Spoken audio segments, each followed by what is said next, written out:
지난주부터 우리는 하이델베르그 요리문답 문답을 통해서 말씀을 나누는 시간을 갖습니다.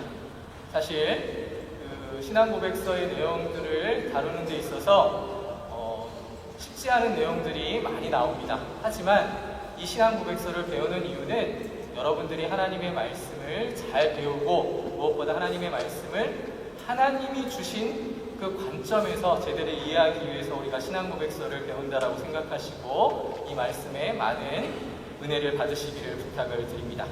지난주 우리는 1문과 2문을 통해서 하나님의 자녀인 성도의 유일한 위로에 대해서 살펴봤거든요. 성도가 가지는 유일한 자부심이라고 할 수 있는 것은 우리를 창조하신 분이 누구시고 우리를 인도하시는 그 분이 누구시고 우리를 만들어 가시는 그 분이 누구신가를 아는 것입니다. 그 가운데 무엇보다 성도에게 있어 유일한 위로 되시는 예수님에 대해서 여러분이 잘 이해하실 필요가 있습니다. 그래서 지난주에는 이 유일한 위로에 대해서 다뤄봤는데요. 오늘을 살펴보고자 하는 것은 나의 죄가 얼마나 큰가, 그러니까 우리의 비참함이 어떤 상태인가를 말씀을 통해서 제대로 이해하고자 하는 것입니다. 오늘 사실 하이델베르그 요리문답 3문부터 5문까지 다뤄야 합니다. 그런데 오늘 날씨가 너무 무더운 관계로 제가 이것을 다 다루면 여러분들이 말씀을 듣다가 시험을 받을 것 같아서 3문만 다루어 보도록 하겠습니다. 앞에 PPT에도 이제 나올 텐데요. 제가 문을 읽으면 여러분이 한 목소리로 같이 그 답을 읽어주시기를 바랍니다. 3문, 제가 문을 읽도록 하겠습니다. 당신의 죄와 비참함을 어디에서 압니까? 같이 한번 읽겠습니다. 하나님의 율법에서 나의 죄와 비참함을 압니다. 지금 이 요리문답, 이 신앙고백서에서는 우리의 비참함이 무엇인가에 대해서 소개하고 있고 그 비참함을 어떻게 알 수 있느냐라고 했을 때 하나님의 율법이 제시되고 있습니다. 여러분, 그러면 하나님의 율법이 뭘까요? 너무 유치한 질문이라 당황하셨겠지만 그냥 하나님의 율법은 그냥 하나님의 말씀이라고 생각하시면 됩니다. 구약에는 물론 율법이라는 말로써 하나님의 말씀이 강조되고요. 신약에는 그 본질 되시는, 말씀 되시는 예수님께서 이 땅에서 말씀을 전하셨기 때문에 마치 구약의 율법, 신약에서 예수님이 말씀하신 하나님의 말씀, 이것을 구분짓는 경우가 있는데 본질적으로 율법이든 신약에서 제시되는 예수님의 말씀이든 하나님의 말씀이라는 본질적인 부분에서는 다르지 않습니다. 그런데 이 말씀에서 중요한 건 죄 문제를 자꾸 지적한다라는 것입니다. 교회에 나오면 좀 격려가 되고 힘이 되는 말씀을 듣고자 오시는 분들이 있을 줄 압니다. 그런데 여러분, 우리가 처해 있는 상황을 이해하지 못하면 하나님이 주신 은혜에 대해서 잘 깨닫지 못하는 것이 우리의 실력입니다. 그래서 죄 문제를 자꾸 지적하는 이유는 예수님이 복음을 전하신 목적과 같다라는 것을 여러분이 아셔야만 합니다. 여러분, 교회에서도 하나님의 말씀, 복음에 대해서 그리고 죄에 대해서 이야기하거든요. 그런데 다른 쪽에서도 죄의 문제에 대해서 항상 이야기합니다. 그건 바로 마귀입니다. 마귀도 죄에 대해서 계속해서 강조합니다. 그리고 죄를 자꾸만 들추어내기를 원합니다. 근데 여러분, 마귀가, 사탄이 죄를 계속해서 들추어내는 이유는 우리를 정죄하기 위해서입니다. 그러나 예수님께서 죄에 대해서 강조하고 하나님 말씀을 통해서 우리가 하나님의 은혜를 받은 자로서 죄를 극복해야 된다는 내용, 그 복음을 이야기하시는 이유는 바로 저와 여러분들을 구원하시기 위해서라는 것을 여러분이 분명히 아셔야만 하는 것입니다. 여러분, 죄는요, 인간에게 비참함을 가져오게 됐습니다. 하나님과의 관계가 끊어진 인간은 비참하게 살아갈 수밖에 없는 것이 현실이라는 것이죠. 우리의 비참함을 깨닫지 못하면 우리는 하나님의 자녀로 살아갈 수 없다라는 것입니다. 우리의 존재 자체는 비참한 상태에 있습니다. 이 비참함은 타락 이후에 인간의 상태를 대변하고 있습니다. 하나님의 면전에서 쫓겨나 살아가는 인간의 상태는 행복을 누리는 것 같아 보여도 공허합니다. 만족이 없습니다. 무언가 계속해서 만족을 찾아 돈도 추구해보고 쾌락도 추구해보지만 그 본질적인 부분을 채울 수 없습니다. 이것이 역사가 증명하는 인간의 상태입니다. 그런데 성경은 분명히 말하고 있습니다. 그 상태의 비참함이 오게 된 이유는 하나님과의 관계가 풀어졌기 때문에 그런 것이라고 말하고 있습니다. 인간 본성이 부패해졌다는 것은 하나님의 진노 아래, 그러니까 심판받을 수밖에 없는 상태에 놓여있다는 것을 이야기합니다. 그러나 사람들은 이 사실에 대해서 전혀 동의하지 않습니다. 이 죄와 비참한 상태를 하나님의 말씀이 증명함에도 불구하고 그걸 인정하려 하지 않는다라는 것입니다. 그래서 하나님께서는 율법을 통해 우리의 죄의 상태를 깨닫게 하여 주시기를 원하신 것입니다. 그래서 구약에 있는 모든 말씀과 신약에 주어진 모든 말씀이 여러분 하나님과의 관계를 개선하기 위한 하나님의 은혜의 길이라는 사실을 여러분이 아셔야만 하는 것입니다. 그래서 율법을 통해서 하나님은 우리가 다시 하나님의 사람으로 오기를 바라신 것입니다. 그리고 율법에는 분명히 하나님이 어떠한 분인지에 대해서 소개하고 있습니다. 왜냐하면 율법도 하나님이 우리에게 주신 말씀이기 때문에 그렇습니다.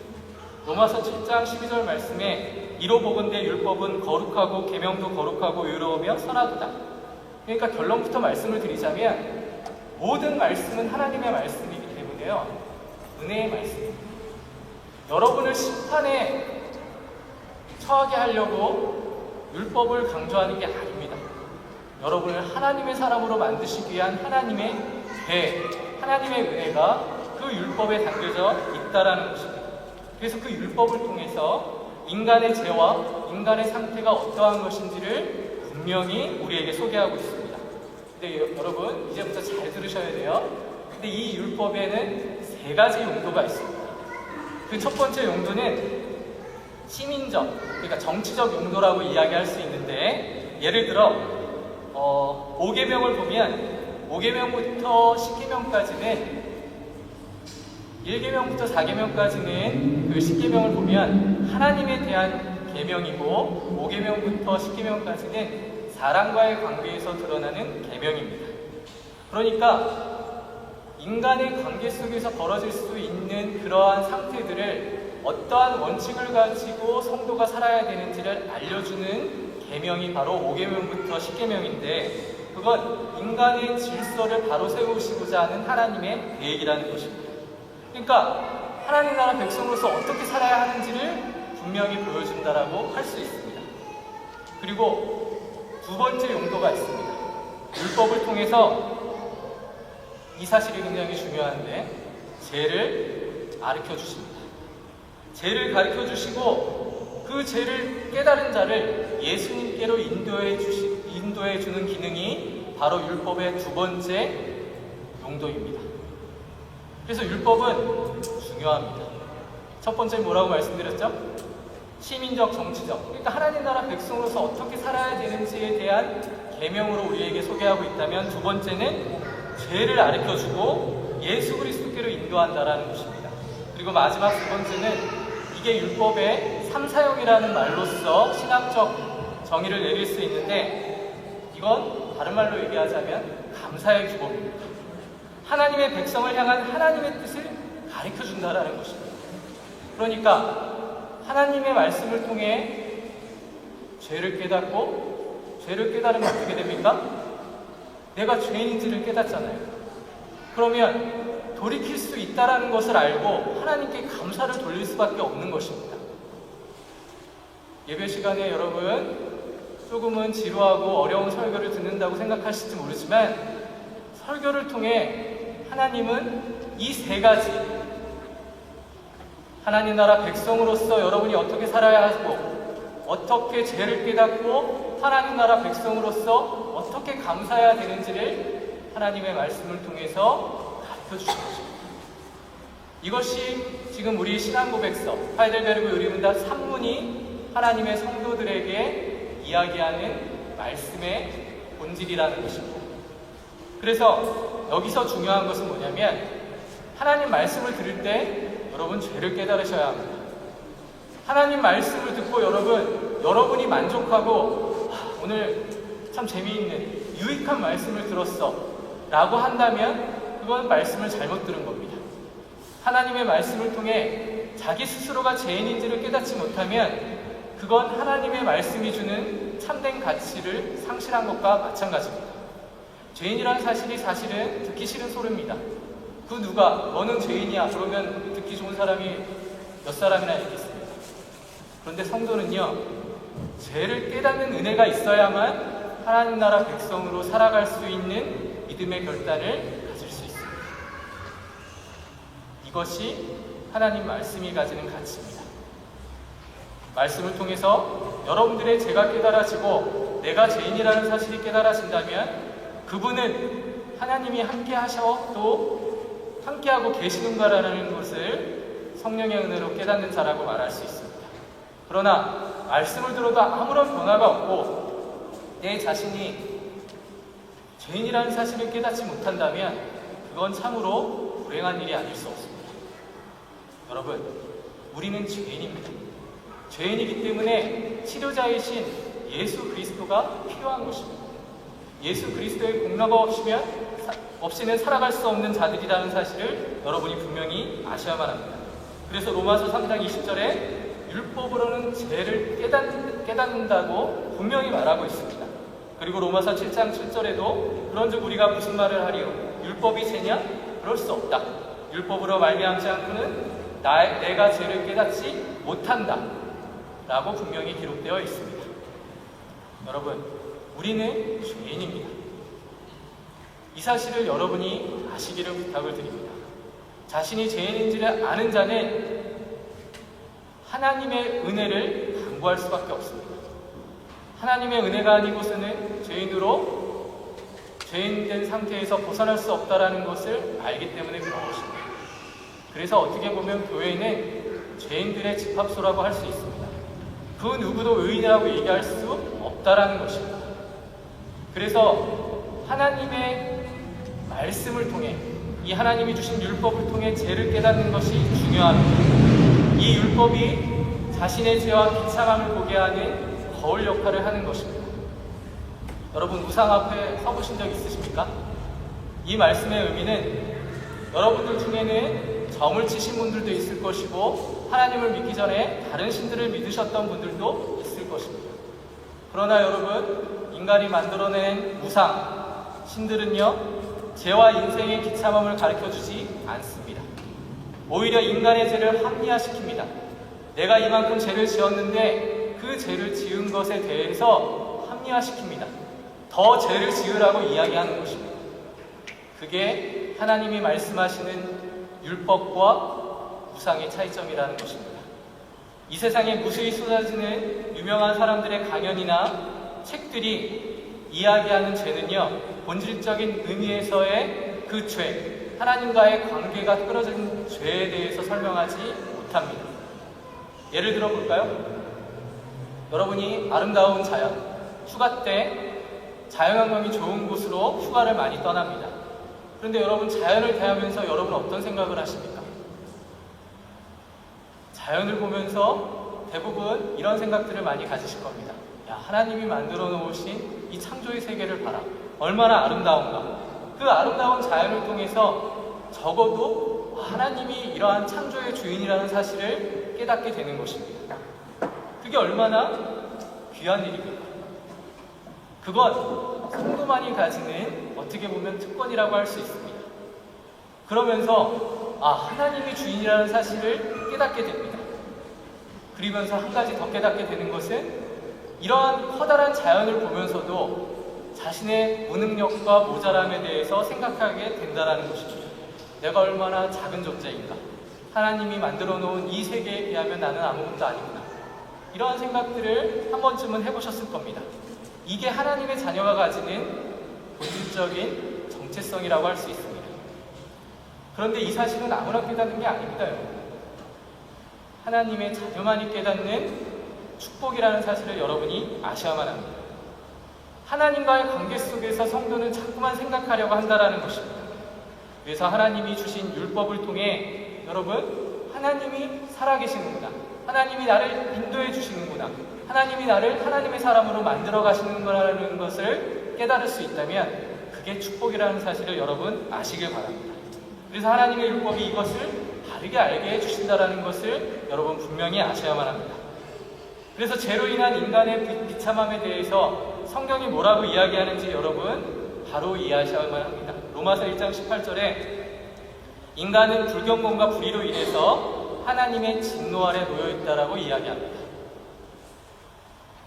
여러분, 이 사실을 여러분이 이해하시겠습니까? 하나님의 진노, 하나님의 심판이 이미 이 땅에 있다라는 사실을 여러분이 아셔야만 합니다. 그건 하나님을 내가 아는 은혜도 있지만 모르는 것이 하나님의 심판이라는 사실을 우리는 깨달아야만 하는 것입니다. 하나님을 모른다라는 것은 불행 중에 불행입니다. 대부분의 인간들은 하나님을 알기가 힘듭니다. 왜냐하면 그들의 마음속에 하나님이 함께 하시지 않는 것입니다.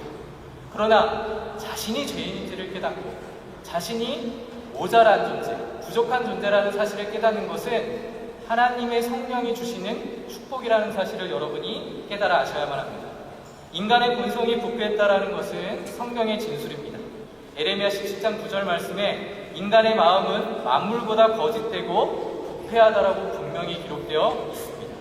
우리가 동물들의 썩는 것이나 식물들의 썩는 것을 자주 봅니다. 그러나 이것보다 부패한 것이 사람의 상태라는 것이 성경의 진술이라는 것입니다. 다시 얘기하자면 하나님을 떠난 인간의 상태가 이러하다라는 것입니다. 하나님을 떠난 인간의 상태는 자신이 썩어가고 있는 것을 모릅니다. 하지만 하나님을 알게 되면 그 죄로 인해서 우리의 영적인 것이나 육체적인 것이 썩어가고 있다는 사실을 깨닫게 되는 것입니다. 세상에는 수많은 질병들이 있고 실제로 보이지 않는 많은 악한 영들이 하나님의 자녀들을 계속해서 시험에 빠뜨리고 있습니다. 그건 이 세상이 죄의 상태로 놓여있다는 것을 말하는 것이고 이 상태가 계속되면 결국에 예수 그리스도의 심판으로 연결될 수밖에 없다는 사실을 성경은 우리에게 이야기해주고 있다는 것을 여러분이 깨달아 아셔야만 합니다. 그래서 여러분, 하나님 안에 계시는 것, 예수 그리스도의 공로로 내가 지금 잘은 모르겠는데 교회에서 하나님 말씀을 듣고 있네, 하나님 말씀을 통해서 내가 죄인이라는 사실을 깨닫고 있네, 이 사실을 깨닫는 것이 중요하다는 것입니다. 오늘 저는 여러분들에게 여러분이 죄인이라는 사실, 말씀을 전하는 자나 듣는 자가 죄인이라는 사실, 그리고 하나님과의 관계 속에서 끊어진 것이 얼마나 비참한 상태인지를 간략하게 말씀드렸습니다. 제가 어려운 말씀을 드린 건 아니죠? 그러면 여러분, 자신이 죄인이라는 사실을 깨닫고, 그러면 죄인이라는 사실을 깨달으면 이제 죄인에서 벗어나는 길도 하나님이 주실 것을 여러분이 아시길 바랍니다. 그러기 위해서 여러분이 말씀을 지금 배우고 있습니다. 하나님의 말씀을 가까이 해야만 하고 하나님 안에서 훈련 받으셔야만 합니다. 다음 주에는 이 죄의 상태에 대한 이야기를 계속해서 할 텐데 다시 한번 말씀드리겠습니다. 여러분, 내가 죄인 된 걸 깨닫는 게 축복이라는 것을 잊지 마십시오. 그리고 그 가능성이 이제 하나님이 나를 구원하시는 놀라운 은혜의 길로 나를 지금 인도하시는 거라는 사실을 다시 한번 말씀을 통해서 여러분이 오늘 신앙고백서를 통해서 다시 한번 확인했습니다. 그걸 아는 자로 다시 한번 일주일 동안 고민해 보십시오. 기도해 보시기를 바랍니다. 내가 죄인의 상태에서 벗어날 수 있는 길이 무엇인가? 그건 하나밖에 없구나. 하나님을 의지하고 하나님의 말씀대로 살아가야 한다는 이 사실, 그걸 여러분들의 삶 속에서 증명해 나가시기를 바랍니다. 하나님은 그런 자들에게 하나님의 축복을 계속해서 허락하실 것이고 하나님의 사람으로 여러분들을 기꺼이 하나님의 세계로 인도해 주실 것입니다. 그 사실을 아는 자로 다시 한번 믿음의 결단을 가지시고 하나님의 축복된 인생을 살아가시는 여러분이 되시기를 주님의 이름으로 축원합니다. 기도하겠습니다.